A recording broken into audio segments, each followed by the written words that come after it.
Good day, good people. Once again, you've got the grumpy old nerds in your ear as I adjust my camera because it's cutting off the top of my head. And there's the top of my head. And welcome back. We are the grumpy old nerds. As always, I am your Uncle John, who is your elder who knows way too much about movies, TV, comic books. Spend too much time in front of a TV and in front of comic books when I should be spending more time with my family and friends. But, you know, fuck them.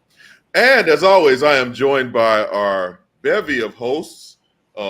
Below me is Uncle DJ, the redhead assassin, red bone assassin. Yes, no. Which finger are you giving me, Uncle DJ?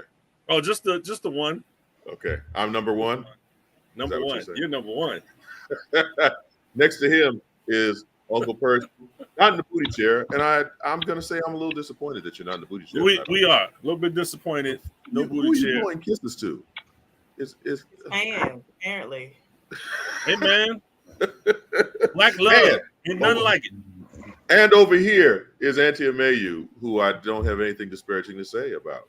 Hey, Auntie. Hey. And but on the ones and twos behind the scenes is Auntie Mel, who bears a striking resemblance to Steve Harvey, I've discovered.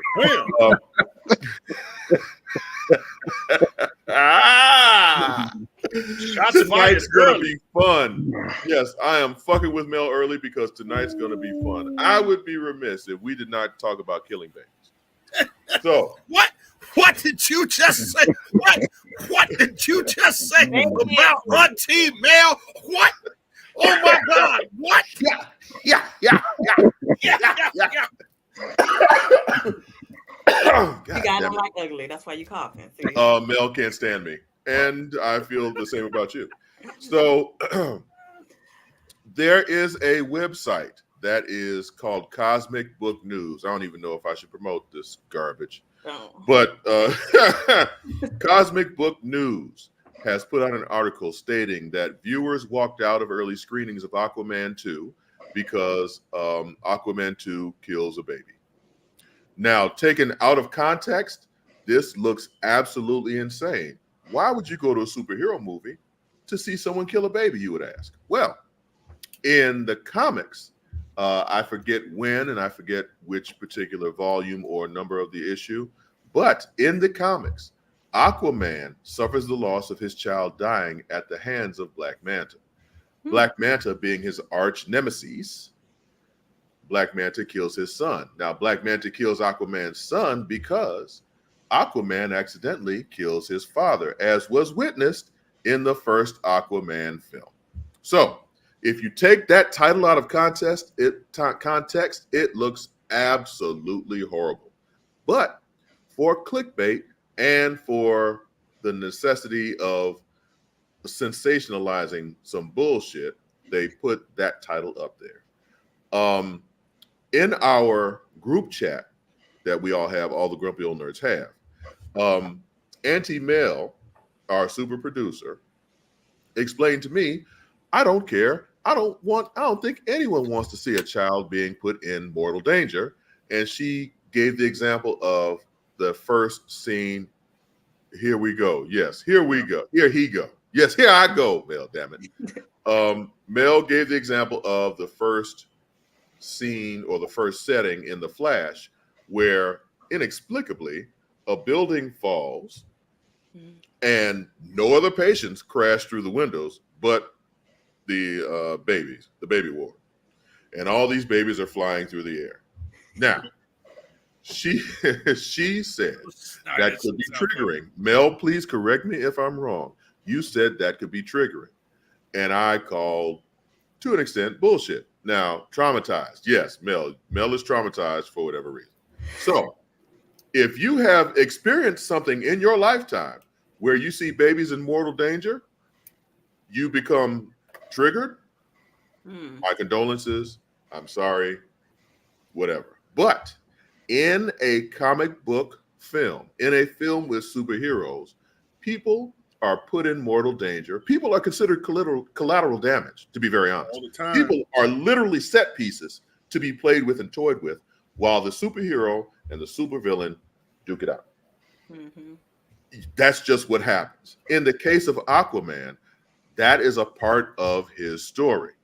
The reason why Aquaman and Black Manta are mortal enemies is because they both suffered traumatic losses because of each other. Aquaman as an accident, Black Manta definitely on purpose. So unless they show Aquaman's child being torn apart or whatever is happened to it on screen, you know, I'm not really feeling the whole traumatization. Is that a word? Right. Of the audience. And maybe it's just me. So please, other nerds, other grumpy old nerds, speak out. Am I wrong? Is Mel right? I just forgot to mention they were wearing MAGA hats or some shit. You know, probably, you know, just, you know, oh, this is not, I'm pro-life. You know, this is bullshit, you know. Yeah, so. Yeah. For me, definitely not traumatizing. Definitely not that traumatic in general. It's you can say it. Movie. Thank you. Go ahead. I mean, as long as you don't, like you said, it's a as long as you don't see the movie. It happen. As long as you don't see it physically happen. Yeah. It's not like they show it physically happening. I'm curious to actually see the scene because I want to know like what was the issue. Like I doubt very seriously they show type of situation. Well, they probably did a Freddy Krueger type of thing, you know, slash and the blood pops up and all over his helmet and everything, and everybody like, oh, you know, something like that. I don't even think it's even that deep. I don't even think it's yeah, I ain't gonna lie, person, that would fuck me up. Right, but I'm blood splashing up and shit. But I'm actually joking. You know perfectly well they would never do that. Be careful. I know Nell's getting traumatized. They won't. Nell's being triggered. Be careful.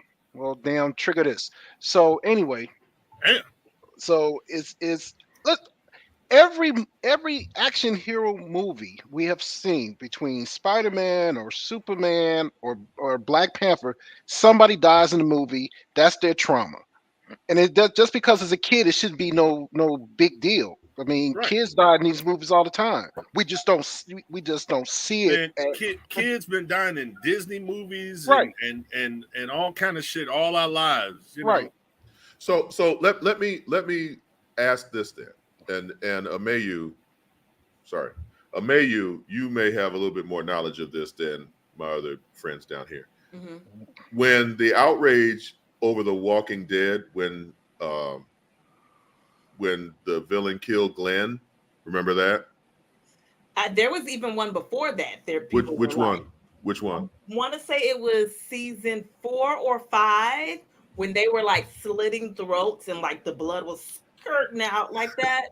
Like people made a big fuss about that as well. And I want to say that one was even bigger than the Glenn one. But yeah, what were you about to say about that particular scene? Well, Negan?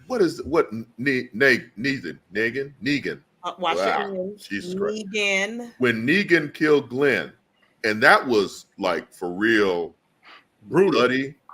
Yeah. You saw the skull pop and the eyes pop out. I was like, oh damn. Yeah, it was bad. And I actually didn't see it. I could kind of see where they went with that because that was gratuitous. That was torture porn right there. Because Negan was repeatedly bashing Glenn upside the head, and you know, blood was going over here and brain matter in the eyes, and just it was bad.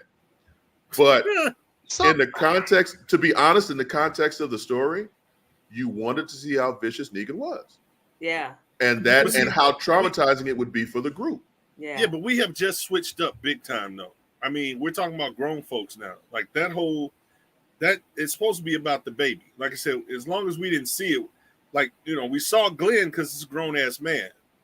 But, you know, we're not gonna see the little baby.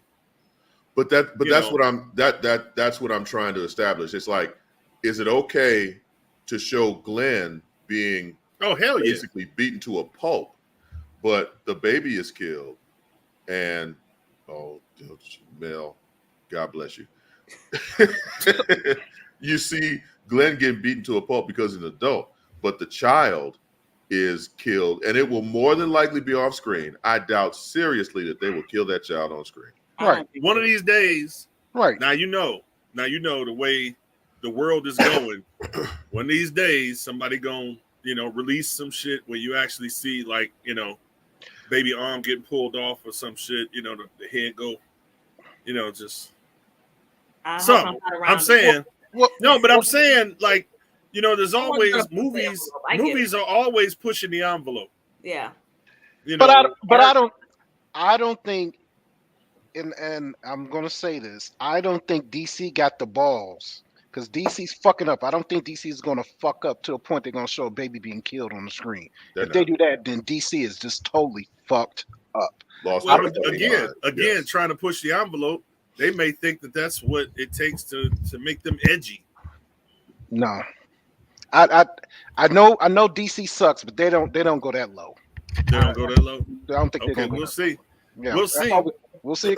Especially at Christmas time, ain't no fucking way they're gonna show a baby get killed during Christmas time. I'm sorry. Well, I think. Ameyu, Captain America is you've aroused. Oh no! Ameyu has aroused Captain America. But I think the point being is that Cosmic Book News, this source that put this article out, if they're the source for all of these geeky things like they say, they wouldn't have made it so sensational like that because they would know that, and this is an old school plot thread where Aquaman's baby was killed. They would know that that's essential to the plot and making Aquaman and Black Manta mortal enemies. So Cosmic Book News, fuck you. So before we go any further down that rabbit hole, episode 6 of Ahsoka. Did I pronounce that correctly? That's right. Let's backtrack a little bit because we didn't talk about episode 5. And DJ, I'm going to assume that you saw episode 5. I did. And Percy, you see it? Yep. Amelia, you ain't fucking with that, right? Yeah. Okay. So episode 5, where the fuck was she?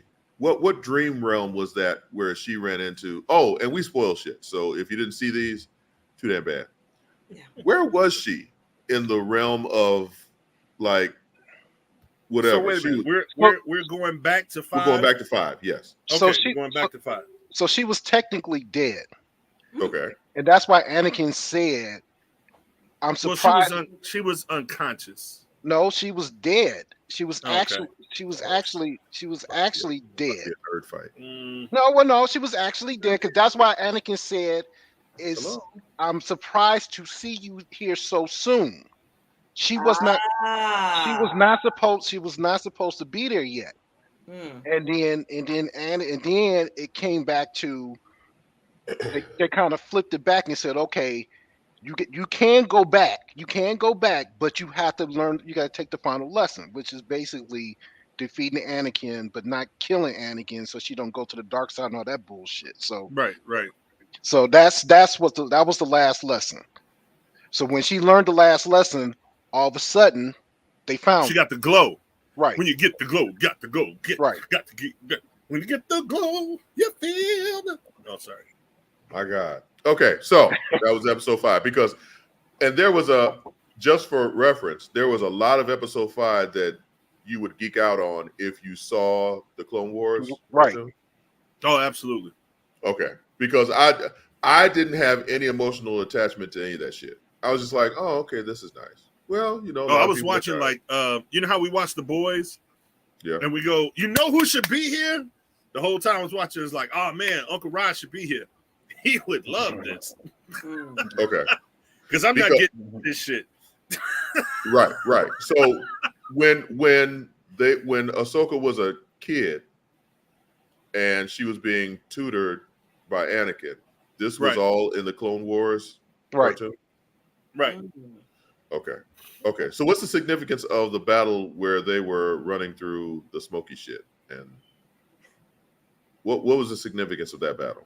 Well, I sent y'all that link. There was a few things that they went back to and stuff. And then, like I said, Uncle Rod could probably break it down, and get the names right and shit, and the actual, place where they were.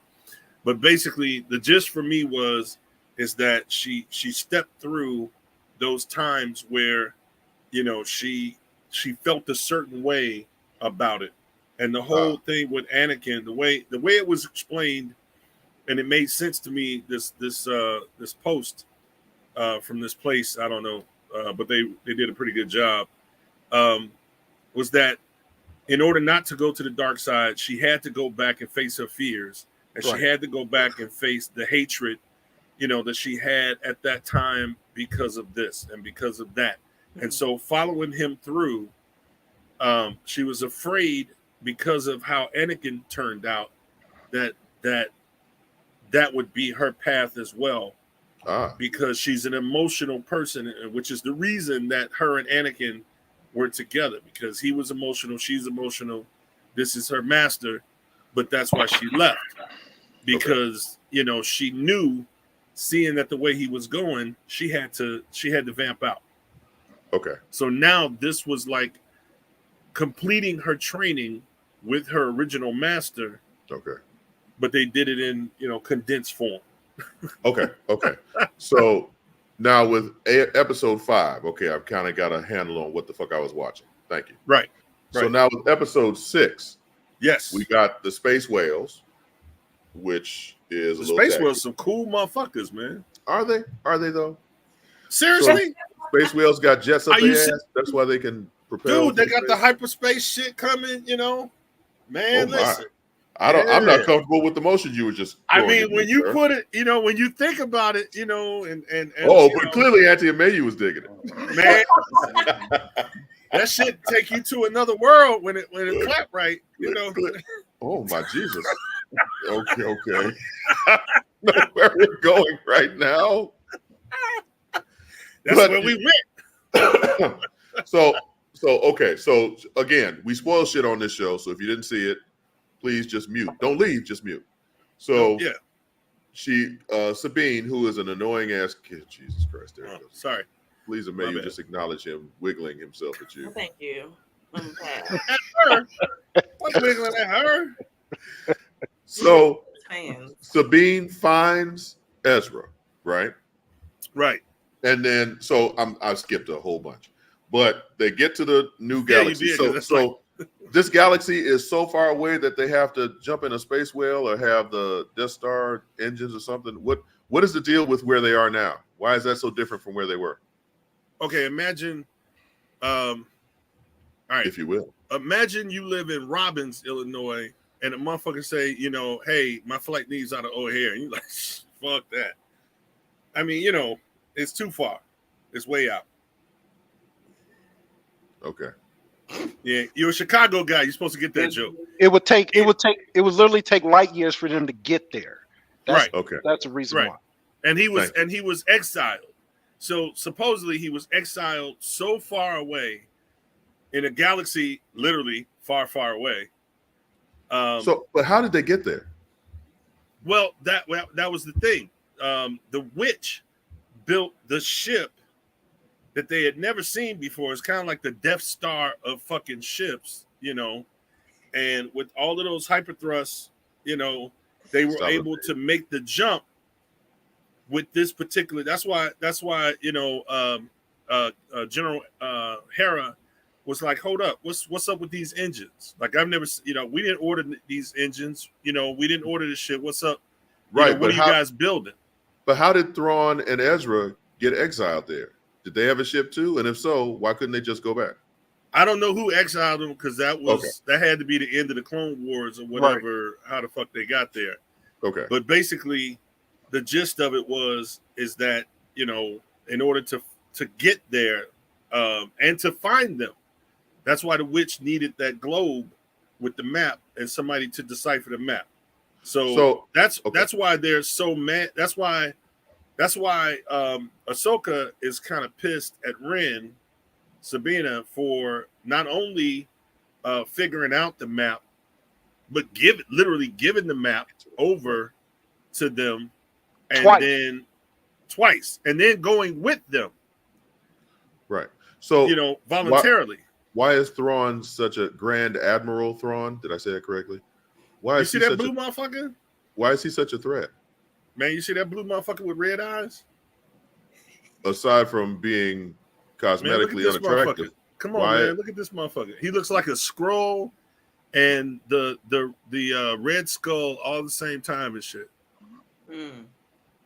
Did that answer my question?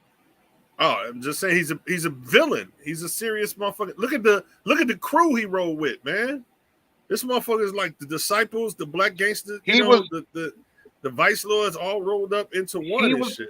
He was the one who actually was killing everybody in the Clone Wars. Thank you, Percy. He was the head. He was the lead general that everybody was afraid of, and he was killing everybody in the Clone Wars. Thank you, Percy. That's all I was asking. I'm like, what? Because I don't have that extensive Star Wars knowledge. I was just like, what? I mean, he looks menacing, no doubt, but I just don't know. Right. Excuse me. What made him to be the menace? So he's about to make his way back to the main universe where they're trying to get to. What's wrong with the universe where they are? Why can't they just conquer that edge of the galaxy? Apparently, there's nothing there. There's nothing there, right? Oh, there's a little short South Park. Those little, right. Crab people. You saw the episode, didn't you? Tonight, Jack. But okay, so there's nothing there, and I also saw that was the whale graveyard where the space whales go to die. Right.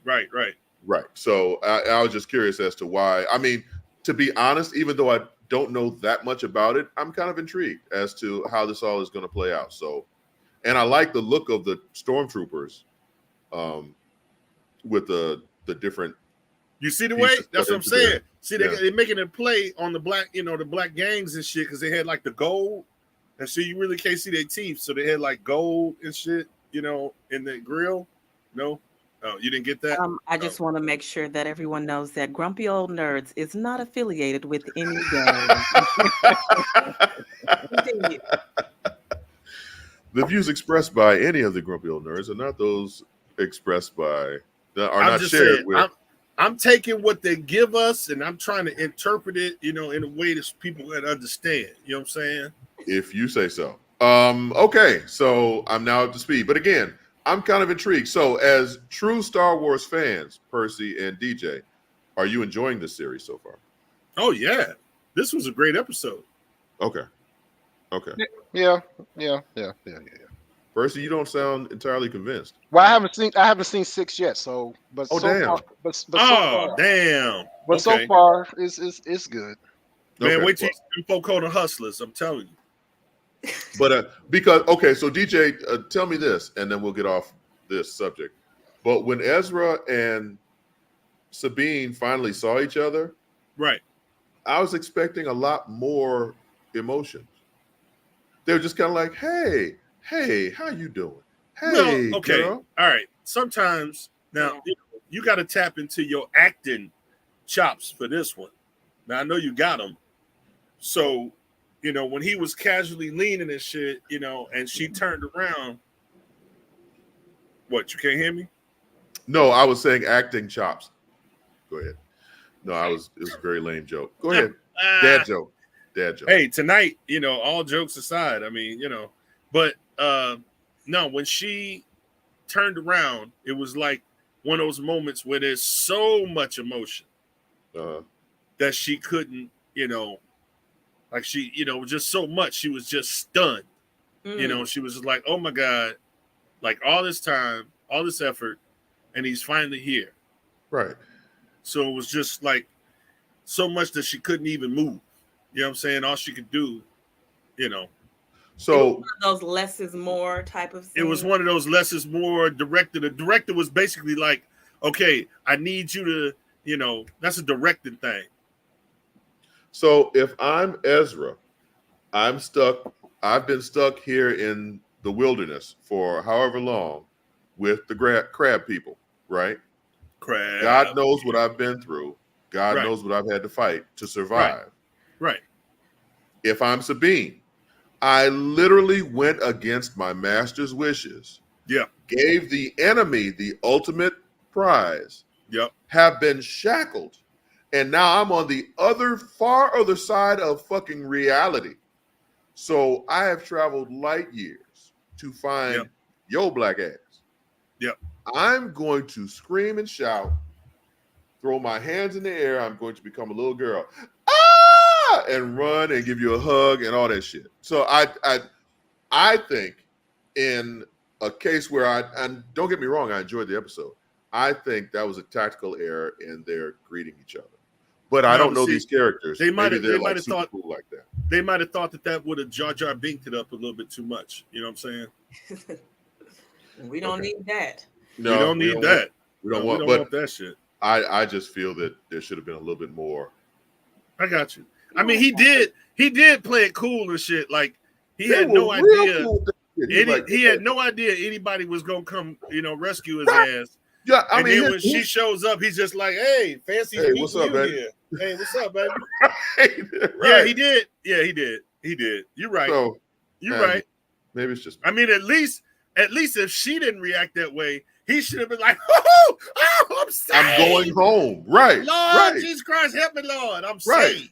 Yeah, I'm going home. True. She should have been. I'm going home. I found your ugly ass. Right. I've been searching high and low, and I'm bringing your ass here. I'm rescuing you. Right. So anyway, enough of our bad acting. Next up, The Walking Dead, Daryl Dixon. Have you had a chance Speaking to watch? Speaking of bad acting, no, I'm sorry, my bad. Have you had First of all, what we not going to do? Oh shit! Oh shit! Yes, I have seen the second episode. Okay, so I'm going to be very honest with you. Okay, I made it about halfway through and I fell asleep. Oh no. It was very slow for something that had so many flashbacks. There should have been, yeah, I could see how that could happen. So the nun was a clubbing thief back in the day? And a snorting one too. And the coke snorting. Yeah. Right. She was a coke snorting, clubbing thief. Uh-huh. And then, okay, Amayu, I'm trying. I'm really trying. Okay, go But every time they show us scenes of the outbreak, and people are just standing there like, wow, look at this. Oh my. People are cannibalizing other people, and this person seems to have been dead, but now they're walking again and munching on my best friend. People are literally just walking through the streets in amazement. Bitch, run! Why in the fuck are you still there? Go somewhere. So they a little bit too subdued too. Maybe it was directed by the same person. So this episode was bookended by flashbacks of one of the main characters who happens to be a nun now, but again, before she was a coke snorting, thieving club kid, whatever. We know a lot of sanctified people like that. That was a good one. That was good. Comeback story. We love it. That was good. But when the outbreak happened, she's in Paris. Was it Paris? Yes. Mm-hmm. And she and her partner, I guess, are trying to get out of Paris, and they've got to get her sister and whatever. And they're all just kind of, look, we've seen enough zombie apocalypse type shit. At the first sign of some bullshit, I'm out. You take it to the head. Bow, bow. Right. So, it just seemed way too calm. People were not moving fast enough. The zombies don't run. Bitch, right. If it's one or two, just run away. You get the fuck away. What the fuck? I agree. So anyway, but we're also in relation to this image that we're seeing on the screen now. It's the nun who was the clubber back in the day, and Daryl and the little boy who's the Messiah and some little black chick on the road. Where are they going to? Somewhere in the northern part. Because that map is not my strong suit, but I know they're going north. Okay, they're trying to go north to get somewhere. They're going to the promised land. So, Amayu, you watched the whole episode.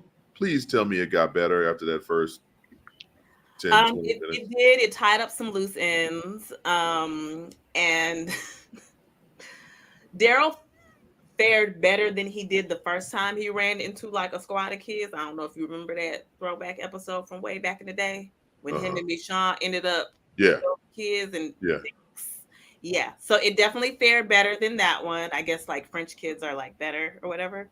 Sounds about right. There was this funny American joke that they kind of put in there about Daryl not speaking French.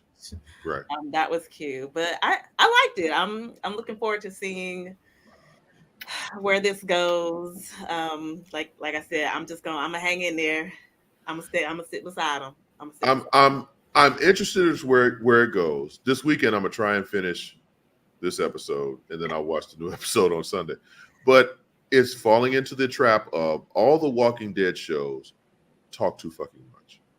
There's a whole lot of exposition. There's a whole lot of staring off into the middle distance in camera. And there's a whole lot of posturing and speaking of what's going on. It's just, there's no meat to this. Is it just me? It just doesn't seem like there's any real meat to these stories. It definitely feels like all the other shows. I'm just gonna just keep it a buck.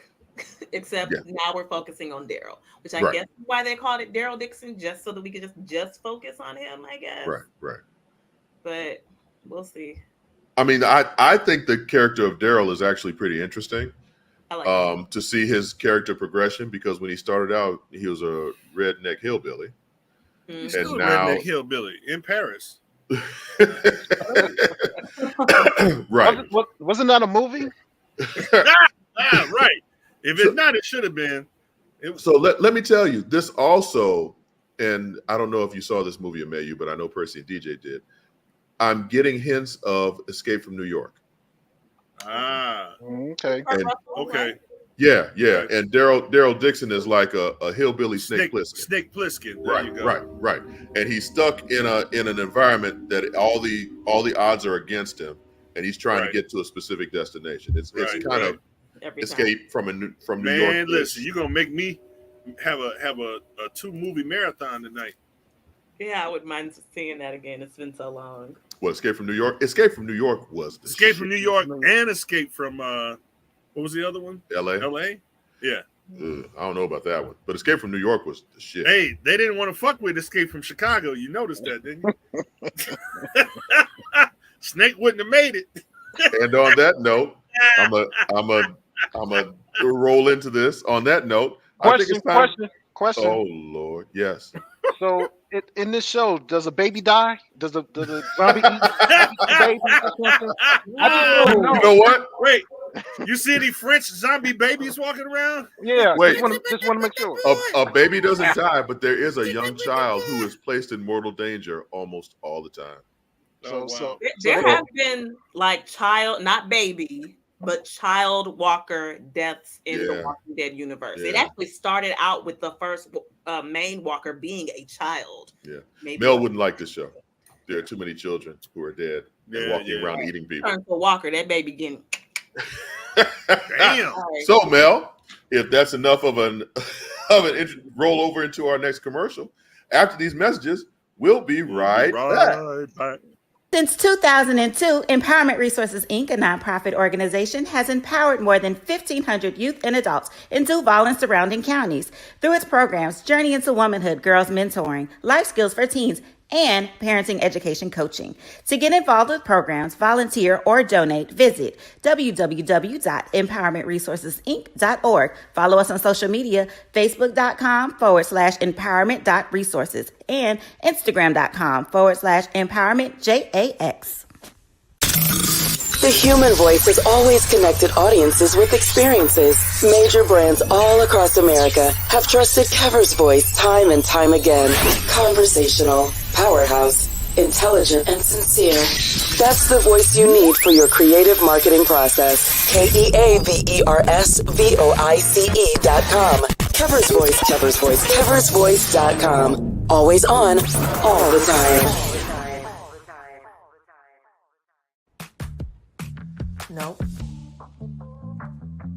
Nope. Come on, him?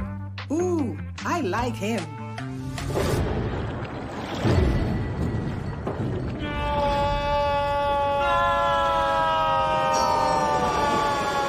Wick, the quicker picker-upper. Bounty picks up messes quicker, and each sheet is 2 times more absorbent, so you can use less. He's an 8. He's a 9.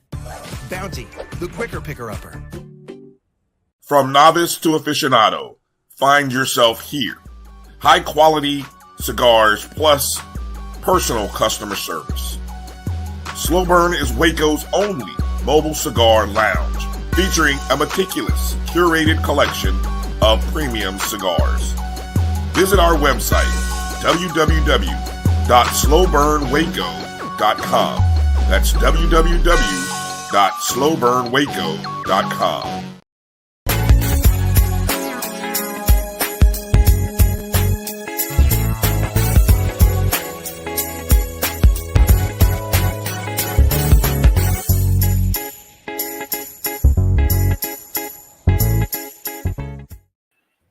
And we're back. Welcome back to the Grumpy Old Nerds. I am your Uncle John. That's Auntie Amayu. That's Uncle DJ. And that is Uncle Percy. As we continue, the John Wick films are a staple of hyperviolence in the film industry. And because they are so popular, of course, they're getting a television prequel, miniseries, something like that. The Continental, which focuses on the hotel, how it began, how it came to be, and the residents therein. There was a trailer that came out for this Peacock 3-night movie event, which is what it's being billed as. If we could check out that trailer. Oh my. You said Peacock.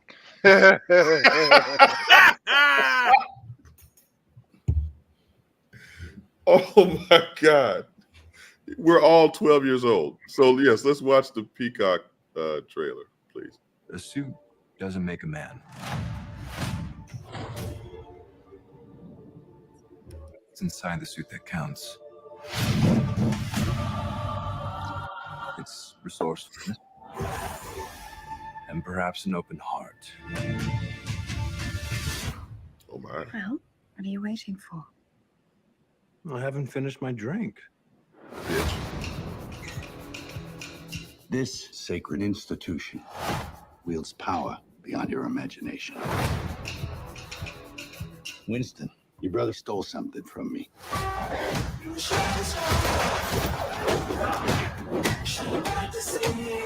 What you took is very important to a lot of very dangerous people. Find him, because if you don't, I'll bring the weight of this whole institution down on you both.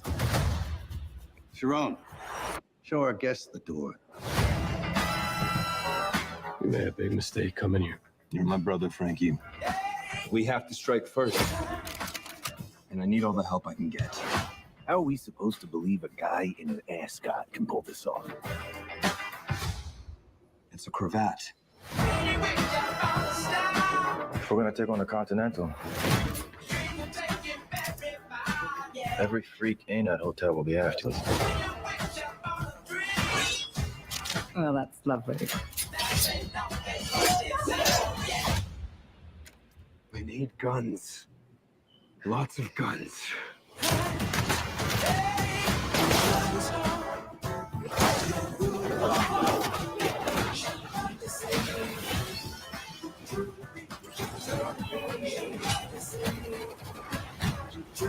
This is more than vengeance. This is justice. Can you dig it? Let's take this house and everything that comes with it.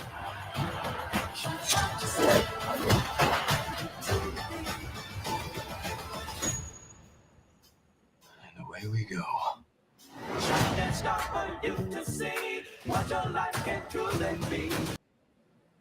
So it certainly looks like it could be a John Wick film. There's a lot of kicking and punching. No, it doesn't. I see what John Wick got his car from. Right. So, okay. First things first. The main white dude, that's supposed to be the Ian McShane character, right? Right. Okay. And then the black dude. Yeah, that's him. Yeah. And then the black dude is Lance Reddick. Right. Okay. Just wanted to get that straight. Because I know Percy knows all shit John Wick. I know that for a fact. Percy lives and dies on them damn movies. Percy could probably shoot 3 or 4 motherfuckers in the head. Just watch those, and we'll see. We'll talk about that later. I'm intrigued by this. I was not a huge fan of the John Wick films, but I'd like to see this. I like origin stories. Plus, you put Shining Star in the trailer. Of course I'm going to watch it. And then the 2 black people with the Now that was fantastic. But it also felt very, sprinkle these 2 black people in real quick. It kind of felt like that. But it was just a trailer, so I definitely would give it a chance. So you weren't impressed, Emmanuel? I mean, no, I would watch it. I would, but I just the 2 black folks, it just seemed. Well, we gotta see. I think the guy is old boy who died in the first one. You got to be a little bit more specific, sir. Like 52 people died in the first one. So in the Continental, the girl was trying to kill John Wick, and John Wick kicked her ass and told the old boy to hold her, and she turned around and shot him in the head. Okay. I think that's him. I think that's the one. Oh, okay. That might be the brother. I think that's him. I'm not sure. I have to look at the. I'm sorry. casting. You said the first one. And one. Remember, there was one. And the girl was the hit woman was trying to kill John Wick in the Continental. Right. And John Wick kicked her ass, and then it was in the hallway, and a brother came out of the room. Right, the brother. The brother came out the room, and he said John, and I forgot what his name was. And no, I got you. And then he said, "Can you?" So you're thinking that that's the brother? Yeah, I think that's the brother. Okay. It might be the brother. Okay, here's the problem with this, and from just so I can just get this out, so I can be done. Wow. That's what she said. I am if Uncle Percy is a huge John Wick fan, okay, then I am basically like his sensei. Mel Gibson being anywhere near this motherfucking project has just totally fucked it up for me. Well, it's Mel Gibson. Because it's Mel Gibson. I know where he's coming from. It's Mel Gibson. He's totally fucked it up for me, so I can't even watch it. Like, I'm so mad.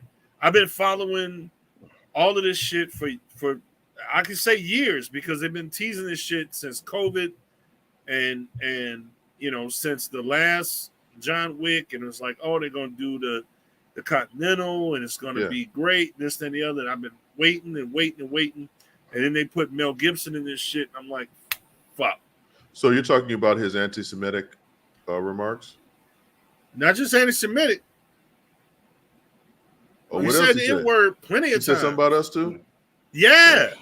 Damn. I mean, not that if it was just anti-Semitic, I wouldn't care. But I'm saying, like, this motherfucker was a full-fledged, everything. So I can't even get with that motherfucker no more. I can't deal with it. Wow. So so if it's Mel, I'm all fucked up, because this is my shit. Now, if I was to take it on its worth, as far as the trailer and what it looked like and this and the other, I'm a little disappointed, because the way it looks is like there is a heist.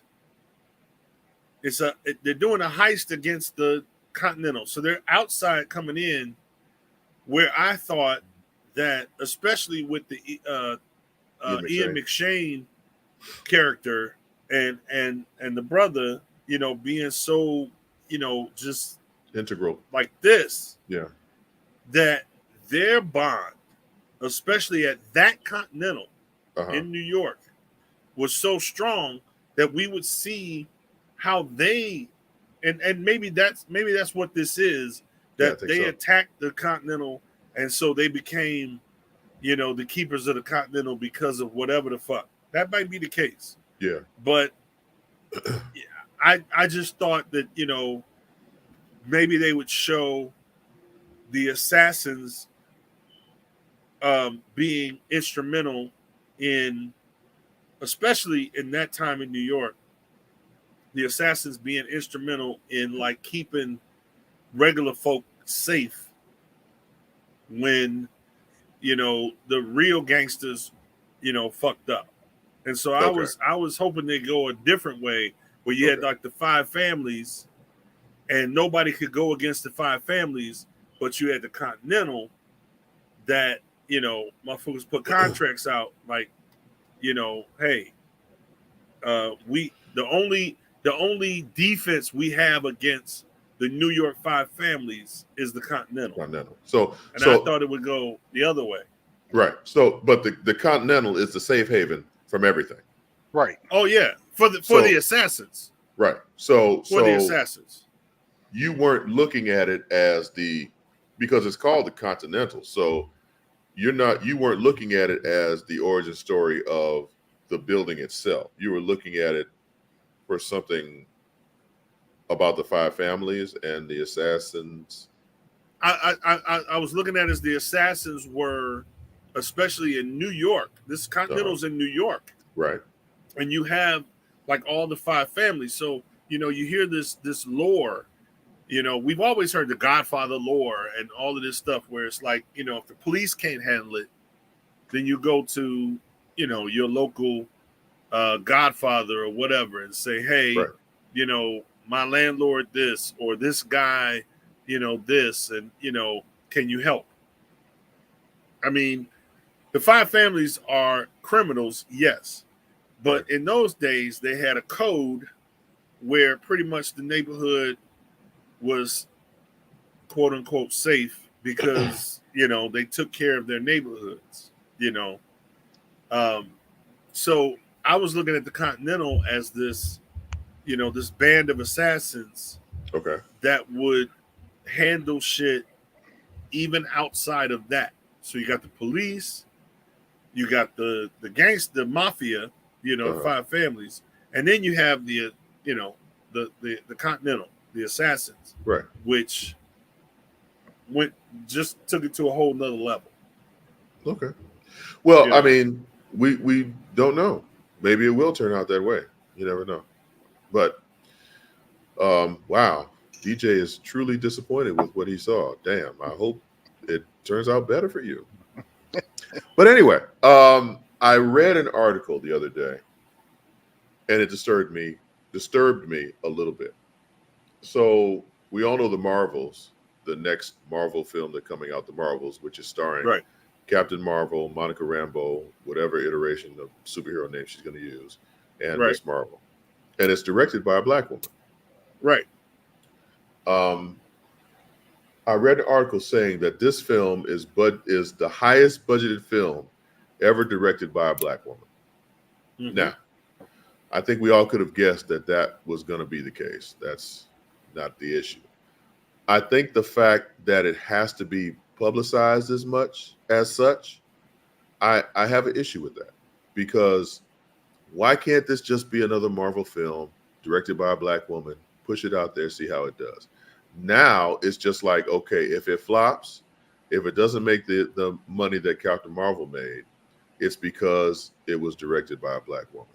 That's the narrative that I think that they're kind of putting. Little Mermaid was $250. This one's $274. So even if this one was $225 or $200, it being I don't know what Marvel. First of all, what was the last Marvel movie directed by a Black woman? First of all, and then second of all, even if it was the only Black directed Marvel movie by a Black woman, right? And it only costs $80 million or $100 million or whatever, they're still wondering, is it going to flop or not? And so, are we going to have another Black female director based on how it does? So no matter what the amount was, it was going to be scrutinized. Now, $274 million being the biggest budgeted motherfucking Marvel movie, period. No matter who, I don't give a fuck if it was, Aziz Ansari or Steven Spielberg, they were still gonna, say, God damn, this is almost $300 million. It better make some money, So to me, that's just trolling. That's just, something to say. And until it comes out, until it does what is, it's just, that's just fodder. That's all it is, just fodder. I gotta push back on that a little bit, because okay, there are white men who have been directing films that you mean like Kevin Costner? Yes, been directing ridiculous amounts of Waterworld with ridiculous money, and it was never, oh, this white man has directed. You know what I'm saying? Like, case in point, The Little Mermaid was directed by a white man. Right. And it didn't do anywhere near the amount of money that they wanted it to. No. But you don't hear him being under scrutiny, or you didn't hear when the film came out, there was nowhere near the discussion of the budget than it did with this film. And I just think that's unfair. Wait. Okay, let's be honest though. Let's be honest. Not just a white director. They're gonna blame it on the backlash of a black mermaid. Well, yeah, that too. Right. So that you can't quite put those on the same level because they're gonna blame it on the black girl. So if you're talking about a black woman, 274 million.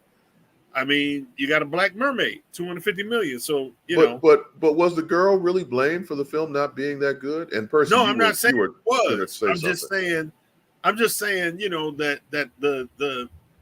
that if they need a fall person, they could easily say, oh well, the only reason that white male director who can do no wrong, the only reason his 250 million went down the drain is because it was a black mermaid. The niggas was swimming.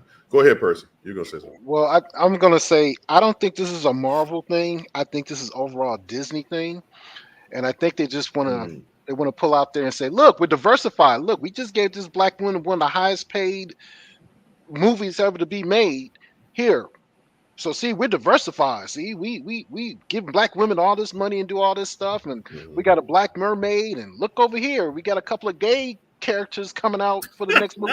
Woo, woo, woo. I think it's just like anything else. I think the big picture is it's Disney just building something up to say, look what we done. I don't think it's nothing more, nothing less than that. James Otis Hall, what's up, man? Good to see you. James is saying maybe it's a good sign that they are not pushing it back to 2024 like the rest of the Marvel projects affected by the writers and actors strike. That could be the case, James. I tend to think that this movie is going to do big business unless it's just totally bad, which I don't think it is. I don't think so. Yeah. Is it a movie or is it a series? I thought it's a movie. The Marvels is a movie. It's a movie. The Marvels is a movie, but I don't think it's that bad. What I'm hearing a lot of is a lot of fanboys are mad because it's an entirely female cast, and some people that we know are calling it weak sauce. Well, I don't think it's going to be goddamn Ghostbusters. Come on. I think it's. I mean, these are the three. I mean, of course, we didn't.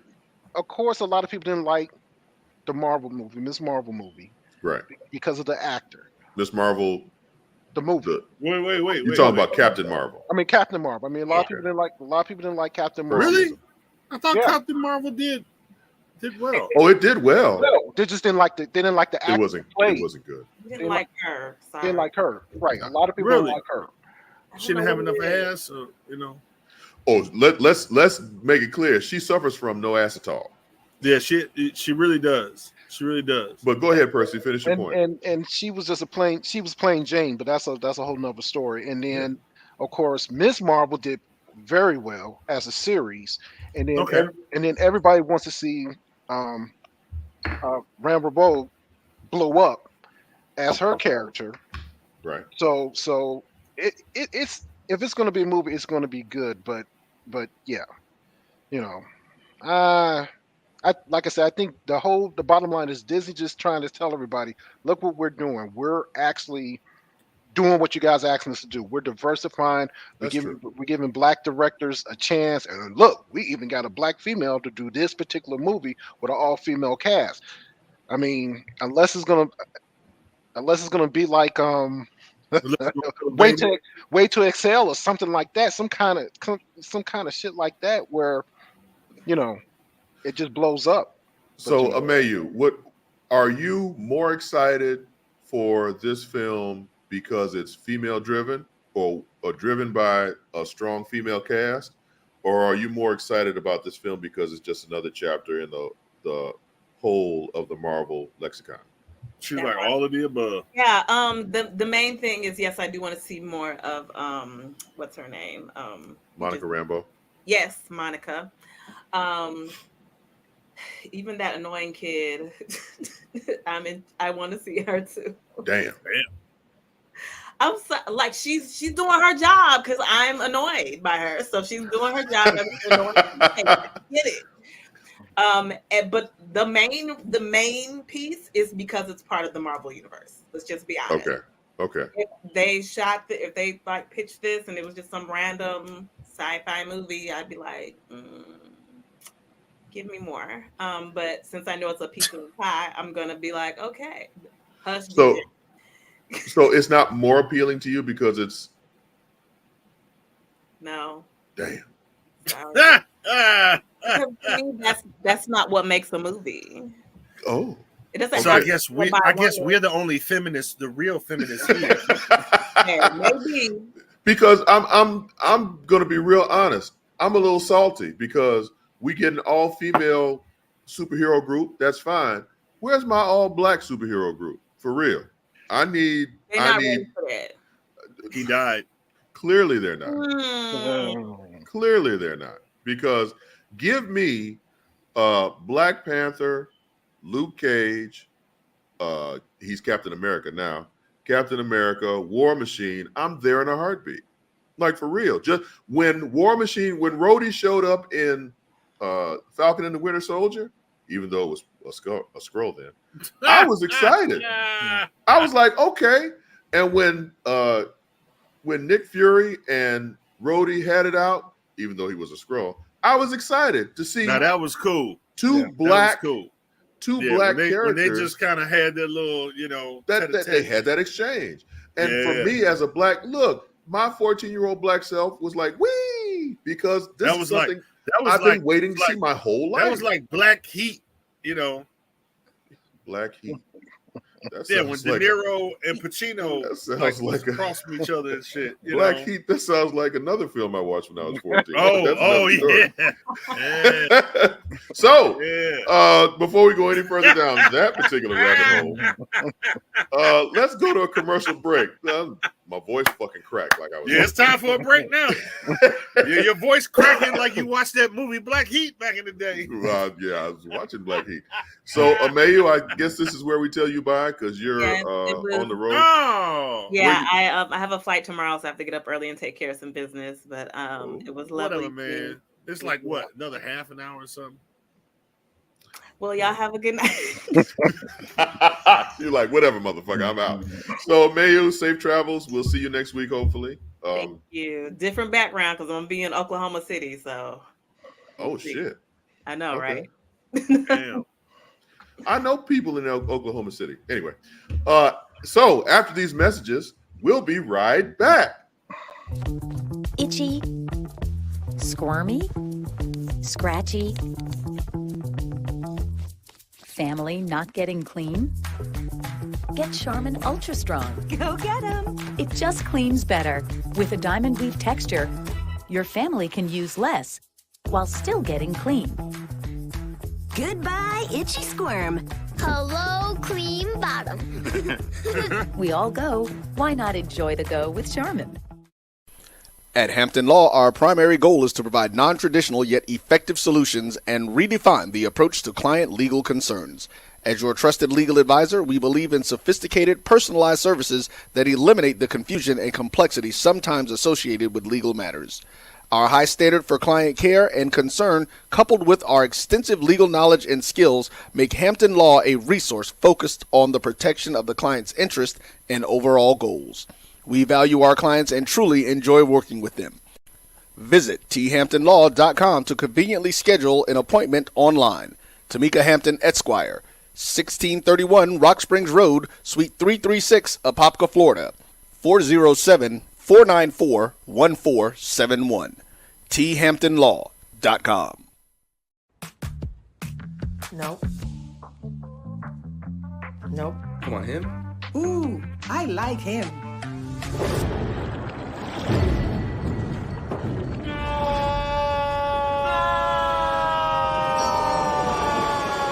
Wick, the quicker picker-upper. Bounty picks up messes quicker, and each sheet is 2 times more absorbent, so you can use less. He's an 8. He's a 9. Bounty, the quicker picker-upper.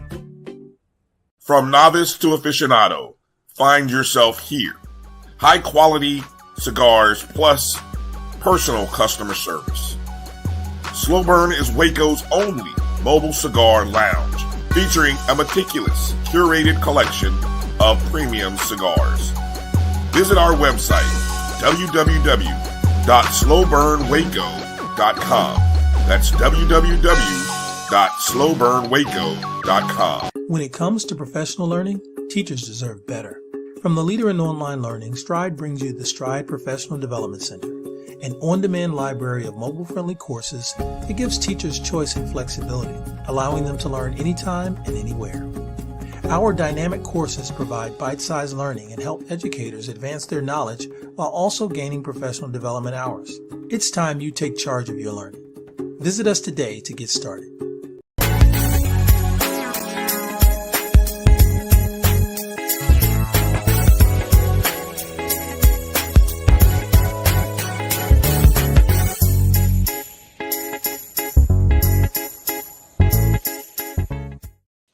Welcome back. You are here with the Grumpy Old Nerds. As always, I am Uncle John. That's Uncle DJ. That's Uncle Percy. And TMAU had to go away because we were telling way too many dirty jokes. So, back into what we're talking about. I saw this trailer earlier today, and I was just like, wow, this movie, it's another Nick Cage film. And you know, Nick Cage does nothing but bizarre shit now. And I was like, yeah, this shit looks weird but interesting. And at this stage of the game, I'm always looking for a film that I don't know what's going to happen because I read the comic book 20 years ago. So, Auntie Mel, if you could fire up the Dream Scenario trailer, and let's take a look at that and see what what shenanigans and tomfoolery Nick Cage is up to now. Uh-oh. Oh, nice. That was good. Okay, so let's talk about it.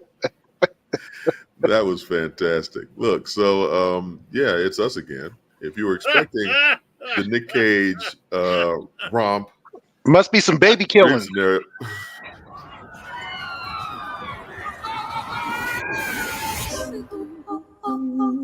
Why does the zebra look the way it does? So embarrassing. Hey, focus. Is this how it went? No, it's different now. Oh, you've been on my mind recently. Yeah? Because you keep popping up in my dreams. You don't do anything, you're just there. So, this specific person, the remarkable nobody, I've also had that experience. Do you have a picture?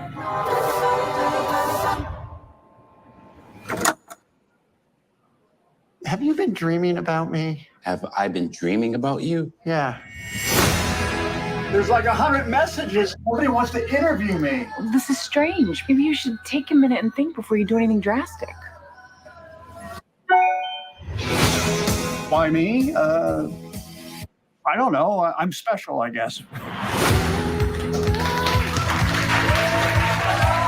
How does it feel to go viral?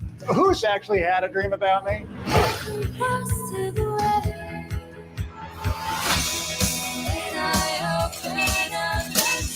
You're scaring me, but I'm going to have nightmares. I wish I was the one people were dreaming about. Me too. Yeah, no, it's something. How's he dealing with all this? We're not even the type of people that like attention, you know? Do you think other people are seeing you naked? Maybe thousands. I hope I'm behaving through your dreams. Oh, no, you're not. So I'm finally cool, huh? I didn't say that. You hear that, Janet? She's saying I'm a cool dad. I really feel like you're playing with fire here. Dad, please help me! I'm not actually doing anything to them. You know, fame can come with some less desirable side effects. You should be prepared for that. Maybe we should cool this thing off. What? What do you mean? It's embarrassing. Which part?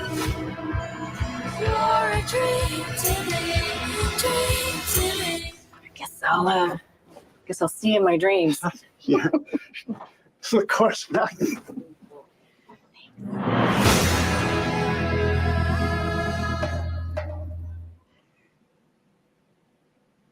Okay. That's an interesting premise. Yeah, very much. I have to say. And of course, Nick Cage is nuts. So, Oh yeah. I actually saw. I don't know if you all saw this. I saw the film Renfield. No, I didn't see it. Where he plays Dracula, and he's so Renfield. Yeah, he is so batshit crazy. I don't understand how he can be considered a sane human at this point, because You said he was. Right, exactly, because of all the different roles he takes. But that looks pretty interesting, and it looks to take, because it's an A24 film, and A24 films are all batshit crazy. Of course, And it looks owned by people.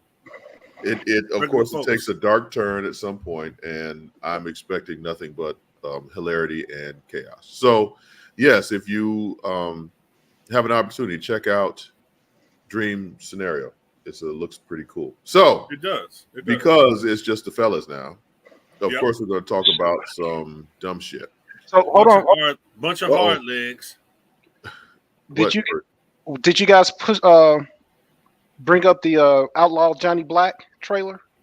If we have time, That's what I'm talking about. We'll do it person. I don't got the time right now. Mel, can we access Johnny Black now? Yeah, because it's just the fellas. And Mel, which again, Oh, I'm sorry, and Auntie Mel, who's very, very, very feminine, very sexy. It's still just the fellas. I don't know why I enjoy fucking with Mel so much. Dude, you say she She's like gonna be Steve Harvey. She's gonna be in our dreams. You better calm down. So right. So let's do some background on this. And this is because right now Mel is probably off doing something else while producing. You really our want to show. explain this right now? No, I am. Because Okay. we don't have the trailer coming up. So let's talk about this. So real quick. obviously she's ordering DoorDash right now. That's where it needs to go. We're live on TikTok. Oh, we're live on the Tickety Talk too. So that's always a good thing. Hey, I guess. No, she said, oh my God. Are you fucking serious, man? You said we're live on TikTok? Oh man. Oh my fucking! What are you doing? I hope the NSA ain't listening to you, because that Jesus Christ, we all gonna be taken down. Oh God, yes, man, and it's my fucking account. Oh, my bad. My bad. So we'll do Johnny Black next week. The views expressed by this motherfucker have nothing to do by that with motherfucker. that motherfucker over there. Yeah, ain't got shit to do with this motherfucker. That motherfucker. Oh, we're on her Tickety Talk, so hers will be the one. So Uncle Mel's Tickety Talk. Oh, damn. and Mel has nothing but Christian followers, so we're fucking with them all the way around tonight. So anyway, because it's the fellas, and we like blood and guts and violence, we're going to talk about we're going to resurrect something that we did on the show way back when, and we're going to bring it back tonight. 4-man enter, 1-man leave. And tonight, the contestants are John Wick. Okay. Robert McCall. Okay. Okay, wait, I'm going too fast. John Wick. No, you good. Robert Yeah, McCall. Robert McCall. Okay. Jason Bourne.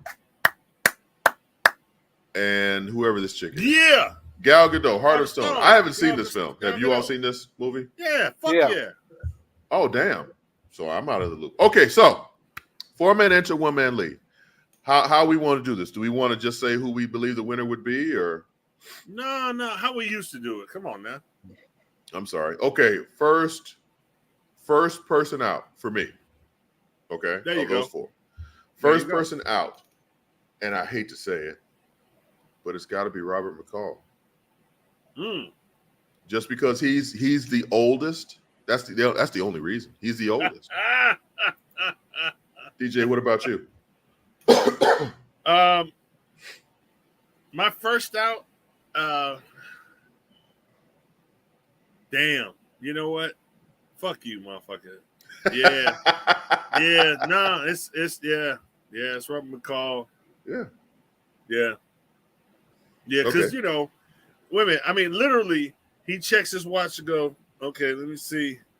How let me check. Wait a minute. Yeah, how many seconds will it take for me to dispose of Man, this? I'm getting slow. Okay. Yeah. No. So yeah, it's Robert McCall. Yeah. Okay, first, who's the first one out for you? Well, since I made this list and that's what I was thinking about the whole time, because I'm like, after going to see Equalizer 3, I'm like, damn, who are the badasses out there? And I'm like, okay. And the sad thing is, all four of them, because like I said, just saw Gal Gadot do her movie. I'm like, all four of them are actually not bad. Okay. But and I don't want to be a feminist, but Gal Gadot would be my first one to go. And the only reason why I'm saying that is because stop, DJ. Because of all the movies I've seen. Okay. And what they do, and she, like I said, she's a badass too. But I think she would be my first one to go. Okay. All right. So, second for me, and this is only because I haven't seen the film, is Gal Gadot. She's out for me because I don't know. I mean, I love her as Wonder Woman. I'm a diehard black woman fan, thick black woman fan, and if Mrs. Nerd, please forgive me. But for a skinny white chick, she does something for me. But I haven't seen. Yeah, she got something. Gal Gadot, for whatever reason, she got something. Yeah, but I haven't seen this film, so she's got to be the next one out. DJ, who's next out for you? Okay, so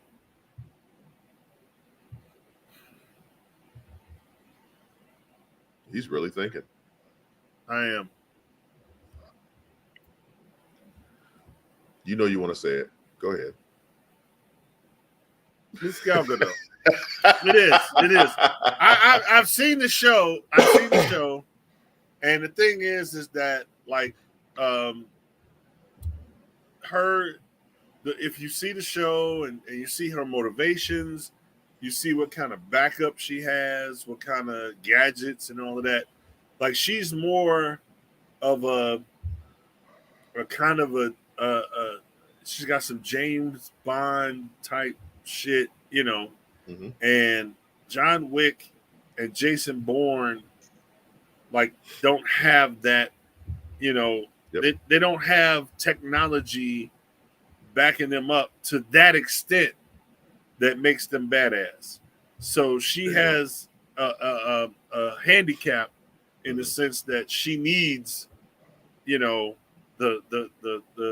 technology to kind of back her up. Okay. Uncle Percy? All right. So I think all three of these guys, if you put them all in a room, they'd be whooping each other's ass. Mm-hmm. But I think Robert McCall, since he's the oldest, and I got a strange feeling, I think he will actually survive. And he just got that determination. Uh-huh. But then again, John Wick also has that determination too. So right. I will have to go with Robert McCall as my next one. Okay. All right. So for me, it's down to Jason Bourne and John Wick. So if looking at the two characters themselves, I am, and forgive me, I'm plugging up my computer because I'm a dumbass and I didn't do this at the start of the show. So my shit is like telling me it's about to shut off. Just looking at the two series of films, and like I said, I've never been a big John Wick fan, and Jason Bourne Matt Damon is the white man's white man, but he does kick a lot of ass as Jason Bourne. But I would have to say, you like that? The white man's white man? The white man's white man. That was pretty good. that was pretty good. I would have to say, and May, you said Jason Bourne, whatever. You ain't looking at what we look at. Don't you have a flight to catch?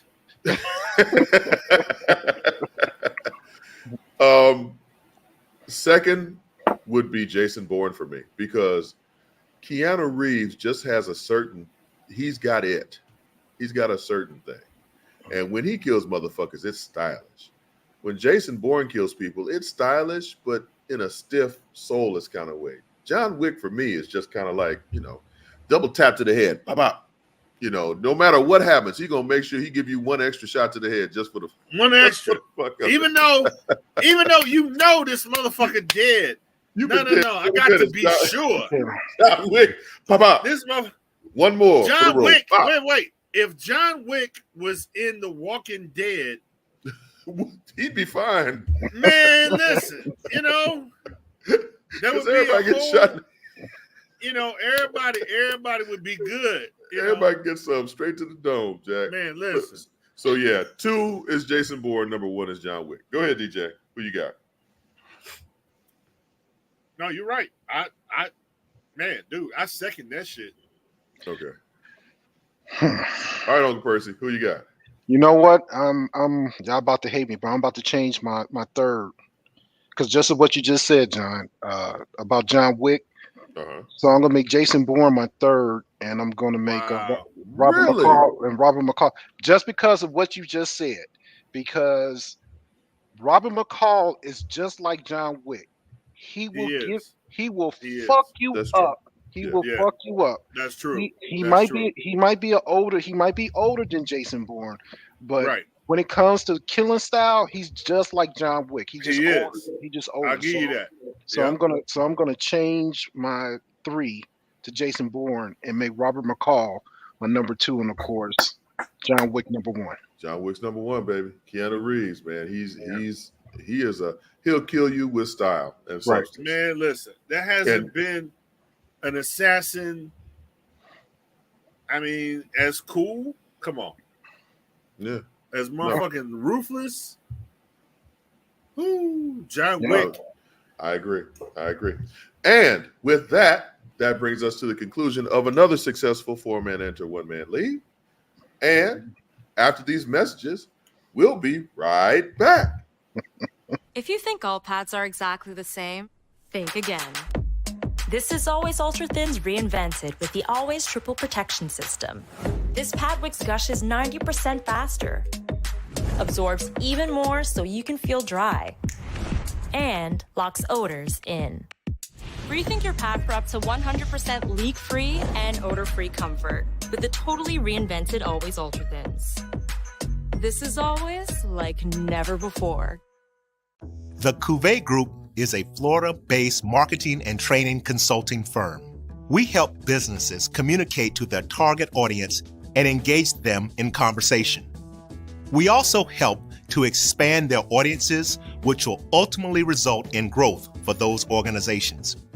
In addition to being a certified constant contact specialist, my colleagues and I are also certified in John Maxwell Leadership Principles. We use these proven principles to conduct workshops, training, and private coaching sessions for individuals and companies looking to take things to the next level.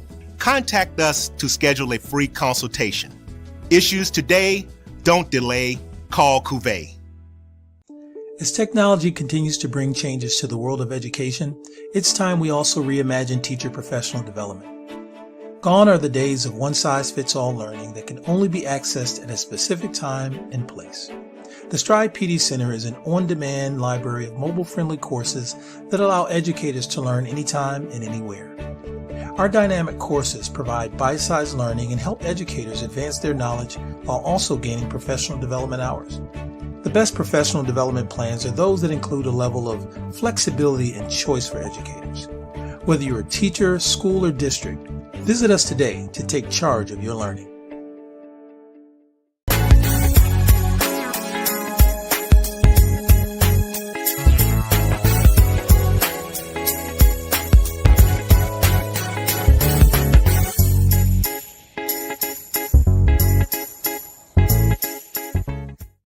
And we're back once again with the Grumpy Old Nerds here on Facebook Live, YouTube Live, and we're on the Tickety Talk Live. Hello, everybody. You've got the Grumpy Old Nerd, that's me. You've got the Red Bone Assassin, that's Uncle DJ, that's him. And live from the booty chair, usually, but not tonight, is Uncle Percy. And we talk about films, TV, and movies, comic books, and whatnot, and a lot of other stuff that has no bearing on anyone's life on a day-to-day basis, but is a pleasant distraction. So, we're on Uncle Mel's Tickety Talk, actually, and she said all of her followers are asleep. because they're not out looking for anything that's not good Christian content. So they're high. So I wanted to talk at least a little bit about we discussed the actors and writers strike last week, and something I saw something on the interwebs today that I thought was pretty interesting. The reality show Dancing with the Stars, which is actually a competition show, the writers are picketing that show. And I find it interesting in that, and I know Uncle Percy thinks that anything being broadcast is scab to the writers and the actors. But I wanted to talk a little bit about how that show, Dancing with the Stars, how that show affects the writers and actors. And I know that DJ would probably have some insight to that. And I know that it's probably very little to no scripting with this. But DJ, how would this affect the writers or actors in this strike? Is it just the fact that it's entertainment, new entertainment that people can access? Okay, so oh shit! This no, okay. but here's the thing, though. I mean, okay, it is. Yes, it is a. I guess they call it a competition show or a talent show, that type of deal. But what's his name? Ribeiro, Alfonso.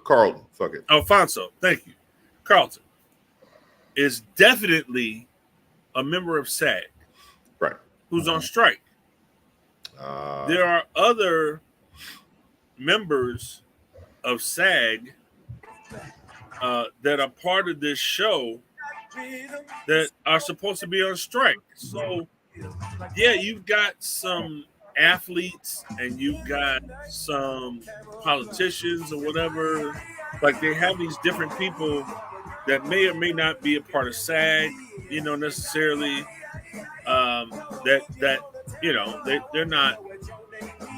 They don't fit into the strike. They're not scabs, so to speak, quote unquote. As far as writers, I'm not familiar enough with this show to know if they actually, like the judges. Now, the judges are supposed to be interesting. Do they come up with their own banter? Right. Or are there writers who write, their banter? Yeah. You know what I'm saying? Who look at who's on the show and says, okay, this will be funny. This will be entertaining. Right. We need you to say this, because you have 10 contestants. Out of the 10 contestants you have, this is going to be entertaining. This is going to be funny banter for these 10 contestants. And if they do have writers on this show that create that banter for their judges, then this show technically qualifies. It qualifies as a show that is using, that is crossing the line. Okay. I mean, that's the whole thing. The whole, a lot of people, they're tripping about the AI part. Like, well, how much is AI really gonna hurt? But the thing is that, if there's a person that did the job initially, and now it's self-checkout, okay, then somebody lost a job. I got you. Somebody's not getting paid. Somebody lost a job, So if they just chat GBT'd and some shit for a motherfucker to say about, Ludacris, dancing on the show or whoever the fuck. I get it. There's real people out there. Wow, really, Uncle John? Well, it's making me dance, and in my mind, I'm a star. I'm sorry, go ahead.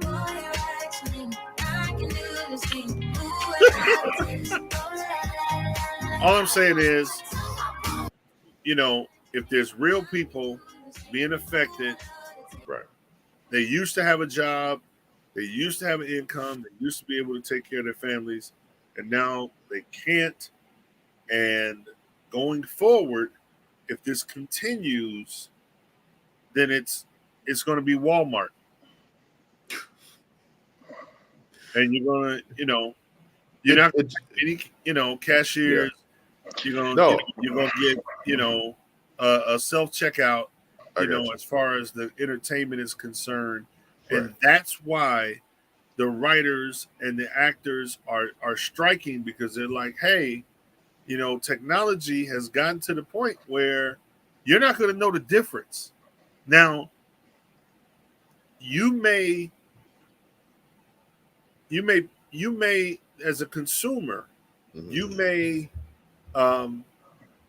vote with your audience, as an audience, you may vote by not watching it because, this chat GBT or this AI is not as good as, it's not, I don't like it. It's not entertaining or whatever.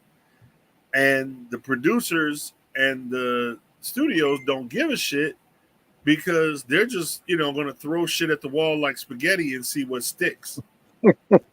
So, and if it works, it works. But at the same time, they don't have to pay a real person with a real family that needs benefits, that needs, medical, dental, blah, blah, blah, who needs a pension. As long as they don't have to pay that shit, they don't give a fuck. We're going to throw all of these shows out there and see what sticks. So, Percy, did you have something? I thought it looked like you had something you wanted to say. Yeah, I was just looking what Mel just said. Oh man! Oh man! Well, okay. So let me. So go ahead. Here's the thing.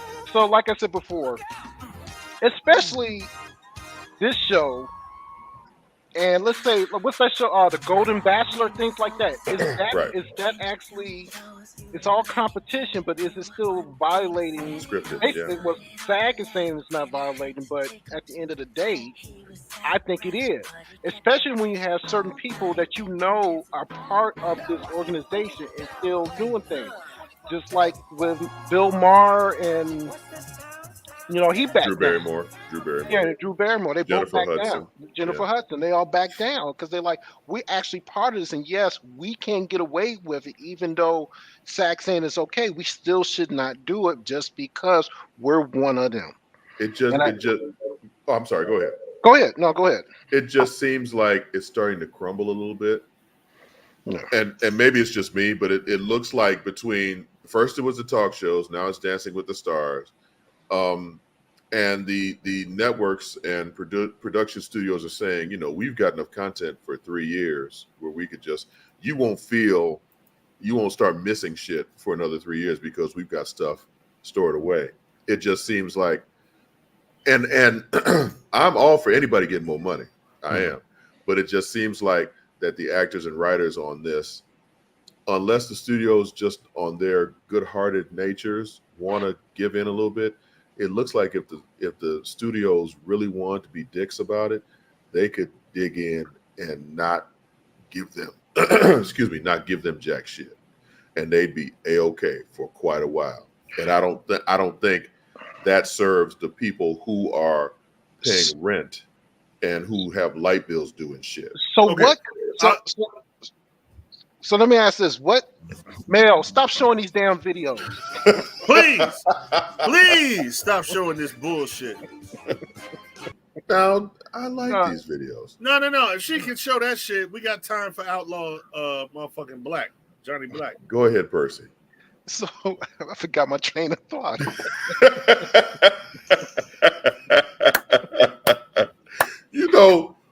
Once Uncle DJ start drinking, this shit could go left real quick.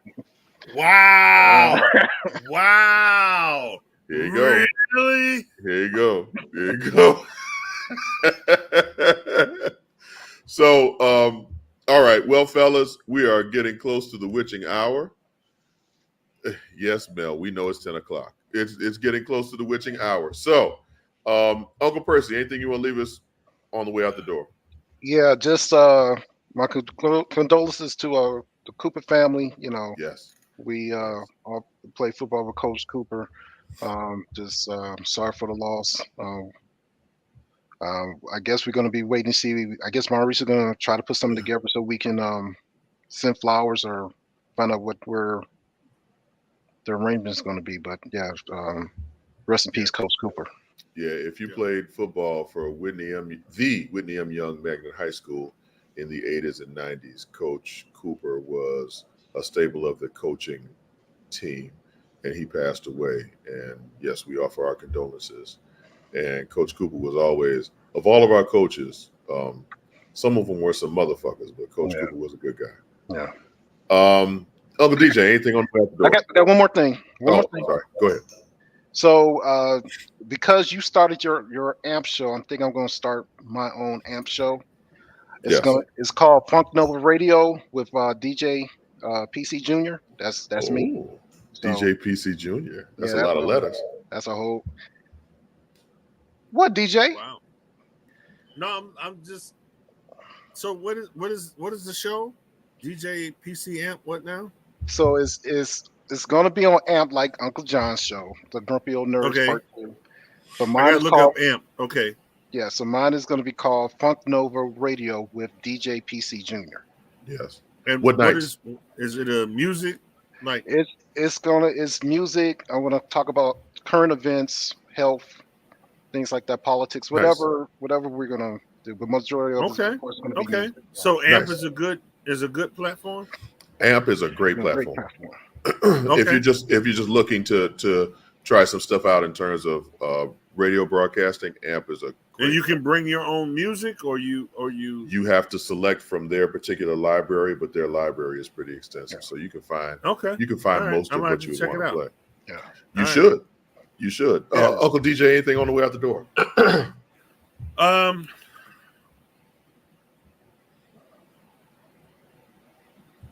I mean, Justin Fields, give that motherfucker a chance. I'm just saying, this Sunday, give Justin Fields a chance. All right. Long-suffering Chicago Bears fans. Lord, hey, man, this past week. It's what I do. It's what I do. I drink bourbon. He about to show us his titties? What are you doing? I hate people and I know things. Okay. That's right. Damn right. Wait a minute. If you want to see my titties, okay then. This past week at Hallis Hall with the Chicago Bears has been fucked up at best. So, yes, Bears Chiefs this Sunday, and God help us all. For Auntie Amayu, who's I hope that motherfucker's not a child molester. Oh, God damn. Auntie Amayu, please safe travels on your flight. Uncle Mel, thank you for producing the show today. For Uncle Roy, Uncle Rod, Auntie Nicole, you all, James Otis Hall, once again, thank you, brother, for sticking with us. Yes, sir. Thank you all for hanging out with us. We will see you next week. Night, night.